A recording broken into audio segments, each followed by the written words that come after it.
Indian അതിർത്തികളിൽ സ്ഫോടക വസ്തുക്കളും മയക്കുമരുന്നും കണ്ടെത്തുന്നതിൽ നിർണായക പങ്കുവഹിക്കുന്നവരാണ് അസം റൈഫിൾസിലെ ഡോഗ് സ്ക്വാഡുകൾ.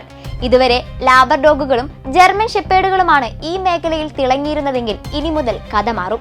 ഇന്ത്യൻ സൈന്യത്തിലെ ഏറ്റവും പഴയ അർദ്ധസൈനിക വിഭാഗമായ അസം റൈഫിൾസ് തങ്ങളുടെ സ്ക്വാഡിലേക്ക് തദ്ദേശീയ നായ ഇനങ്ങളെ എത്തിച്ചിരിക്കുകയാണ്. ആത്മനിർഭർ ഭാരതത്തിന്റെ കരുത്തുമായി എത്തുന്ന ഈ സ്ക്വാഡിലെ പുതിയ താരങ്ങൾ മണിപ്പൂരിലെ തങ്ങൂൽ ഹുയിയും തമിഴ്നാട്ടിലെ കൊമ്പായിയുമാണ്. മയക്കുമരുന്ന് കണ്ടെത്തൽ വിഭാഗത്തിൽ ഇതിനകം തന്നെ തങ്ഹൂൽ ഉയിയെ പൈലറ്റ് പ്രൊജക്റ്റായി ഉൾപ്പെടുത്തി കഴിഞ്ഞു.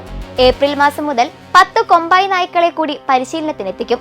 ഇന്ത്യൻ കാലാവസ്ഥയുമായി വേഗത്തിൽ പൊരുത്തപ്പെടാനും വിദേശ ഇനങ്ങളെക്കാൾ കൂടുതൽ പ്രതിരോധശേഷി കാണിക്കാനും നമ്മുടെ നാടൻ വീര്യത്തിന് കഴിയുമെന്ന് ഉദ്യോഗസ്ഥർ സാക്ഷ്യപ്പെടുത്തുന്നു. ജോർഹട്ടിലെ പരിശീലന കേന്ദ്രത്തിൽ കഠിനമായ പരിശീലനങ്ങളാണ് ഇവർക്കായി ഒരുക്കിയിരിക്കുന്നത്. ഈ വിഭാഗത്തിലെ സ്ത്രീ സാന്നിധ്യവും ശ്രദ്ധേയമാണ്. അസം റൈഫിൾസിലെ ആദ്യ വനിതാ നായ ഹാൻഡലറായി കേരളത്തിൽ നിന്നുള്ള ശ്രീലക്ഷ്മി PV നിയമിതയായി. ശ്രീലക്ഷ്മിക്ക് പിന്നാലെ 8 വനിതകൾ കൂടി ഇന്ന് ഈ മേഖലയിൽ സജീവമാണ്. നായ്ക്കളെ പരിപാലിക്കുന്നതിലും അവരെ കൃത്യമായി പരിശീലിപ്പിക്കുന്നതിലും വനിതാ ഹാൻഡലർമാർ മികച്ച പ്രകടനമാണ് കാഴ്ചവെക്കുന്നത്. കഴിഞ്ഞ വർഷം മ്യാൻമാർ അതിർത്തിയിൽ നടന്ന വൻ മയക്കുമരുന്ന് വേട്ടയിൽ ഈ ഡോഗ് സ്ക്വാഡിന്റെ പങ്ക് വിസ്മരിക്കാനാവില്ല.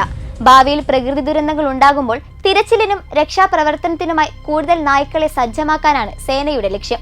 തദ്ദേശീയ ഇനങ്ങളെ ഉൾപ്പെടുത്തുന്നതിലൂടെ വിദേശ നായ്ക്കളുടെ ഇറക്കുമതി കുറയ്ക്കാനും ഇന്ത്യയുടെ സ്വന്തം നായ ഇനങ്ങളെ ആഗോള നിലവാരത്തിലേക്ക് ഉയർത്താനും സാധിക്കുമെന്ന് അസം റൈഫിൾസ് പ്രത്യാശിക്കുന്നു.